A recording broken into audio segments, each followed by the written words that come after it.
ሰከላ ግሽ አባይና ከሽፈራው ገርባው ሀገር ሸበል በረንታ የአገዛዙ ቅጥረኛ ወታደር ተደመሰሰ። ዝርዝር የግንባር መረጃ ይዘናል። በኦሮሚያ አርሲ ምድር የዘር ማጥፋቱ ስራ ተባብሶ መቀጠሉ ተነገረ። ከቦታው የደረሰንን መረጃ ይዘናል። የትግራይ ኃይል ታጣቂዎች የክልሉ አስተዳደር ህንፃ ላይ ከበባ መፈጸማቸው ተነገረ። ጉዳዩን በዝርዝር እንመለከተዋለን። ሰላም፣ ጤና፣ ፍቅር የምንመኝላቸው ውድ የበለስ ሚዲያ ቤተሰቦቻችን እናንተን ይመጥናሉ ብለን ያሰብናቸውን የተመረጡ የህዳር 25 ቀን 2018 ዓ.ም የምሽቱን የግንባርና ወቅታዊ መረጃዎችን ወደ እናንተ ይዘን ቀርበናል። ሰናይ ቆይታ። ሰከላ ግሽ አባይና ከሽፈራው ገርባው ሀገር ሸበል በረንታ የአገዛዙ ቅጥረኛ ወታደር ተደመሰሰ።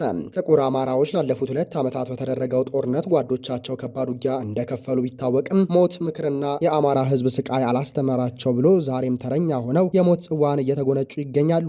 በድቃቂ ሳንቲም ተታሎና የካድሬዎችን እንግርገሪያ ፈርቶ በአማራ ወጣት ላይ የሞት ደብዳቤ ሲጽፍና ሲመክር እንዲሁም ሲላላኪ የሚውለው ሚሊሻ በተደጋጋሚ የተደረገለትን የፋኖ የምህረት ጥሪ ችላ በማለቱ ወደማይቀረው ዓለም እየተሸኘ ነው። የአረጋ ከበደ አስተዳደር በምልምል ባንዳዎቻቸው ምክንያት ብዙ የአማራ ቤተሰቦች ያለ አሳዳጊ እንዲቀሩና የባንዳ ልጆች ተብለው ከማህበረሰቡ እንዲገለሉ እየሰራ ነው። የዚህ ማሳያ ለተከታታይ ተነግረው አልሰማ ብለው በመጨረሻም በመከላከያው ተከድተው በፋኖ እጅ የወደቁት የሰከላ ግሽ አባይ የሚሊሻ ስብስቦች ናቸው። ዛሬ ህዳር 25 ቀን 2018 ዓ.ም የአገዛዙ መከላከያ ሰራዊት ሚሊሻዎችን ከከተማ ትቷቸው በመውጣት በፋኖ እጅ እንዲወድቁና ዋጋቸውን እንዲያገኙ አድርጓል። የብልጽግና ሴራ በሚሊሻ ላይ ተተግብሮ ያደረ ሲሆን በለስ ሚዲያ ከህዝብ ግንኙነቱ እንዳረጋገጠው ሰከላ ወረዳ የመሸገው ወራሪ ኃይል እኛ ብቻ የሞተን ሚሊሻ ገብቶ የማይዋጋ ለምንድን ነው በማለት ቅሬታ እንደነበረው የውስጥ መረጃዎቻችን አድርሰውናል።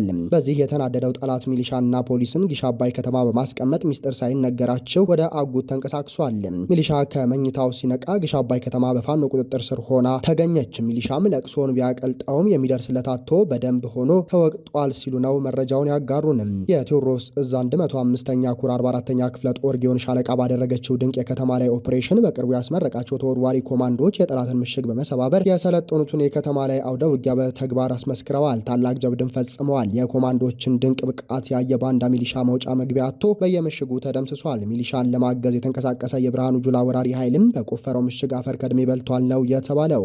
በተመሳሳይ የአፋብሃ ምዕራብ አማራ ቀጠና ቴዎድሮስ እዝ 201ኛ ኮር 64ኛ እና 74ኛ ክፍለ ጦር በሸበል በረንታ ወረዳ ገዳያሱ ቀበሌና መርጦ ለማርያም ከተማ ከባድ ተጋድሎ ሲያካሂድ አድሯል ሲል የኮሮ ህዝብ ግንኙነት ያጋራውን መረጃ በለስ ሚዲያ ተመልክቷል። በሸበል በረንታ ወረዳ ወፍትማ ጎጥ ህዳር 24 ቀን 2018 ዓ.ም ከሌሊቱ 8 ሰዓት በነበረው የጨለማ የጨበጣ ውጊያ በርካታ የአረመኔያዊ ሰራዊት አባላት ሲደመሰስ በረከት ታደሰ የሚባል አንድ የአገዛዙ ሰራዊት አባል በንስሮች የበላይ ዘለቀ ልጆችና የሽፈራው ገርባው ልጆች የተማረከ ሲሆን መርጦ ለማርያም ላይ 2 ፖሊሶች ላይ እርምጃ በመውሰድ ጀብድ ሰርቶ መውጣት ተችሏል። በውጊያው የ64ኛ ክፍለ ጦር አመራሮችና ጥምር ጦሩና አንደኛ ሬጅመንት እንዲሁም የሸበል በረንታ ደጀኑ ህዝባችን ተሳትፏል ነው ያለው የቴዎድሮስ እዝ 201ኛ ኮር ህዝብ ግንኙነት ስም። በጎንደር ግንባርም የአፋብሃ ሰሜን አማራ ቀጠና በላይ ዘለቀ እዝ መይሳው ካሳ 2ኛ ኮር ከጠላት ጋር ሲፋለም መዋሉን በለስ ሚዲያ ከምንጮች አረጋግጧል። በዛሬው ዕለት የአገዛዙ ጥምር ኃይል መነሻውን ከአለፋ ወረዳ ሻሁራና አጸደ ማርያም ከተማ፣ ከሰሜን አቸፈር ሊበን ከተማና ከቋራ ወረዳ ደለጎ በማድረግ ወደ መይሳው ካሳ 2ኛ ኮር የተንቀሳቀሰ ሲሆን ሰሞነኛ አጀንዳው ፋኖን በየቀጠናው አጽድቻለሁ፣ በህዝቡ ላይም የተሻለ ቅቡልነት አግኝቻለሁ እያለ ቅዠት ላይ ያለ ቢሆንም አሁን ላይ በጨለማ በመንቀሳቀስ የአርሶ አደሩን ትጥቅ ለማስፈታትና ዘረፋ ለመፈጸም አቅዶ ተነስቷል።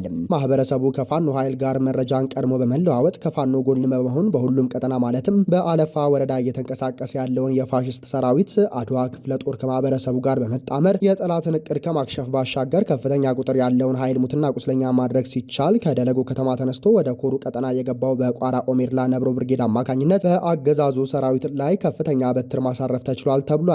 ይህ በእንዲህ እንዳለ የፋኖ ኃይል አሰላለፉን በመቀያየር የአገዛዙን ሰራዊት ከበባ ውስጥ በማስገባት መግቢያ መውጫ እያሳጣው ይገኛል።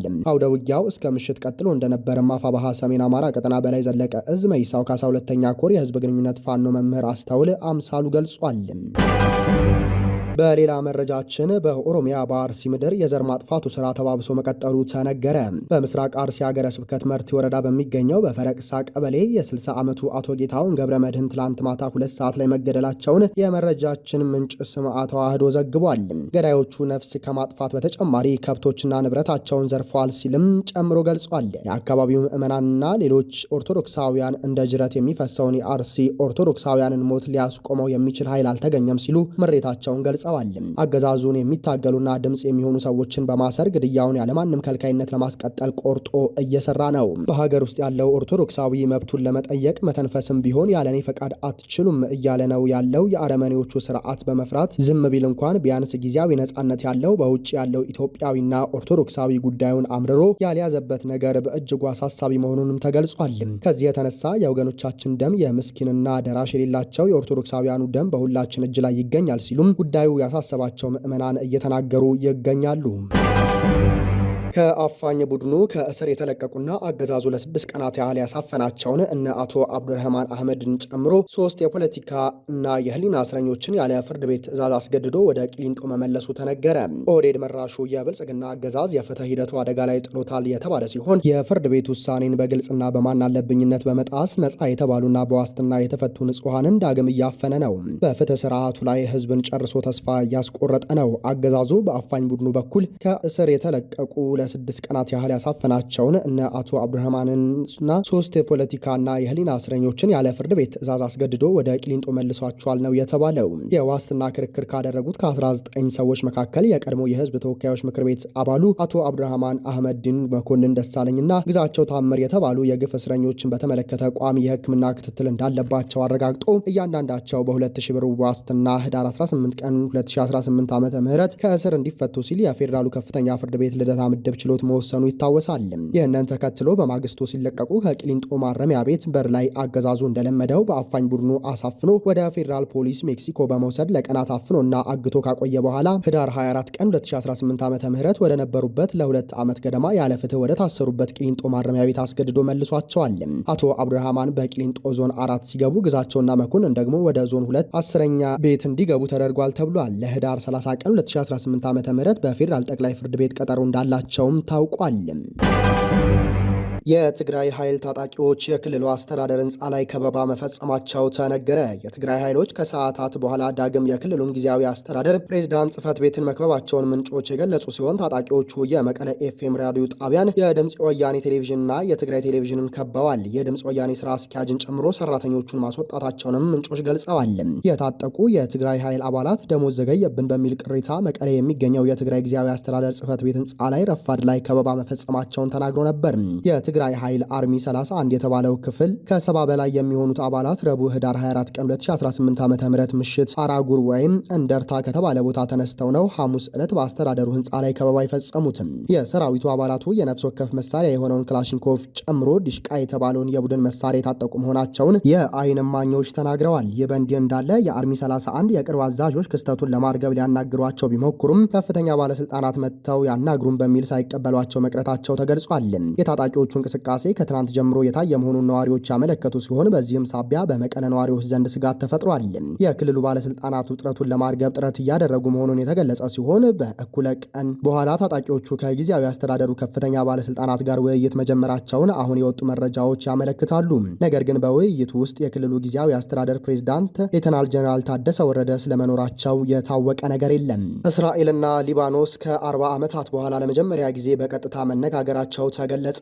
ከሂዝቦላ ጥቃት እየተሰነዘረብኝ ነው በሚል እስራኤል በሊባኖስ ላይ የአየር ጥቃት መፈጸም መጀመሯ በሁለቱ ሀገራት መካከል ያለው ግጭት ወደ ሙሉ ጦርነት ሊያመራ ይችላል ተብሎ በሚፈራበት በአሁኑ ሰዓት ሊባኖስና እስራኤል ከ40 ዓመታት በኋላ ለመጀመሪያ ጊዜ በቀጥታ ተገናኝተው መነጋገራቸውን አልጀዚራ ዘግቧል። በዚህም በአሜሪካ ሊቀመናብርትነት በሚመራው የሁለቱ ሀገራት የተኩስ አቁም ግምገማ ኮሚቴ ቤይሩትና ቴል አቪቭ በሜዲትራኒያን ባህር ዳርቻ በምትገኘው የደቡባዊ ሊባኖሷ ከተማ ናቆራ ለቀጥታ ንግግር ፊት ለፊት ተገናኝተዋል። የሊባኖስ ሲቪል ተወካዮችና እስራኤል 40 ዓመታትን ከተሸጋገረ ጊዜ በኋላ በትናንትናው ዕለት የመጀመሪያውን ቀጥተኛ ንግግር በናቆራ ባካሄዱበት ወቅት የሊባኖሱ ጠቅላይ ሚኒስትር ናኦፍ ሳላም ቤይሩት ከደህንነት ጉዳዮች ባሻገር ለሚደረጉ የሰላም ድርድሮች ሙሉ በሙሉ ዝግጁ መሆኗን አስታውቀዋል። ይሁን እንጂ እነዚህ ንግግሮች የሰላም ስምምነት ናቸው ማለት እንዳልሆኑ አስገንዝበዋል። ጠቅላይ ሚኒስትሩ የቀጥታ ንግግሮቹ ዓላማ ተኩስን የማስቆም፣ በእስራኤል የተያዙ ሊባኖሳውያን ታጋቾችን ማስለቀቅና እስራኤል በኃይል ከያዘቻቸው የሊባኖስ ግዛቶች ሙሉ በሙሉ ለቃ እንድትወጣ ለማድረግ መሆኑን አብራርተዋል። እነዚህ ቅድመ ሁኔታዎች ከተሟሉ በኋላ ሀገራቱ የነበራቸውን ግንኙነት ወደ ነበረበት ለመመለስ በሚያስችል መልኩ የሰላም ንግግሩን ለሚካሄድ መሆኑን ጠቅላይ ሚኒስትር ናኦፍ ሳላም ተናግረዋል። ሊባኖስ በሁለቱ ሀገራት ያለውን ግንኙነት ወደ ነበረበት ሰላማዊ ሁኔታ ይመለስ ዘንድ እስራኤል በአውሮፓውያኑ አቆጣጠር 1967 በኃይል ከተቆጣጠረቻቸው የሊባኖስ ግዛቶች ለቃ እንድትወጣ የሚጠይቀውን የ2002ቱን የአረብ የሰላም ኢንቪቴሽን ለማስፈጸም ቁርጠኛ መሆኗ መቆየቷን ጠቅላይ ሚኒስትሩ አረጋግጠዋል። ሊባኖስ ከዚህ በመለስ ከእስራኤል ጋር የተናጠለ የሰላም ስምምነት የማድረግ ሀሳብ የሌላት መሆኗንም አመልክተዋል። የእስራኤል መንግስት ቃል አቀባይ ሾሽ ቤሮሺያን በበኩላቸው ከ40 ዓመታት በኋላ ትናንትና በሁለቱ ሀገራት መካከል የተደረገውን የቀጥታ ንግግር ታሪካዊ እምርታ የታየበት ሲሉ ገልጸውታል። ከ40 ዓመታት በኋላ በእስራኤልና በሊባኖስ መካከል የተደረገው ይህ ታሪካዊ የቀጥታ ንግግር ጠቅላይ ሚኒስትር ቤንያሚን ኔታንያሁ የመካከለኛውን ምስራቅ መልክ ለመለወጥ ያደረጉትን ከፍተኛ ጥረት ውጤት ነው ብለዋል። ቃል አቀባዩ ከጎረቤቶቻችን ጋር ሰላም ለመፍጠር ሁልጊዜም ልዩ እድሎች አሉ ሲሉም የጠቅላይ ሚኒስትር ቤንያሚን ኔታንያሁን ንግግር ጠቅሰው 40 ዓመታትን ከተሻገረ ዝምታ በኋላ ከሊባኖስ ጋር የተደረገው የቀጥታ ንግግር የፈጠረውን የሰላም ተስፋ አድንቀዋል። በአሜሪካ ሊቀመንበርነት የተመራውና በደቡባዊ ሊባኖሷ የሜዲትራኒያን የባህር ዳርቻ ከተማ ናቆራ የተደረገው የሊባኖስና የእስራኤል የቀጥታ ንግግር ለ3 ሰዓታት የተከናወነ መሆኑ ታውቋል። ክቡራንና ክቡራት አድማጭ ተመልካቾቻችን ለሰዓቱ የነበረን የዜናና የመረጃ ስርጭታችን ይህንን ይመስላል። ጤና ይስጥልንም።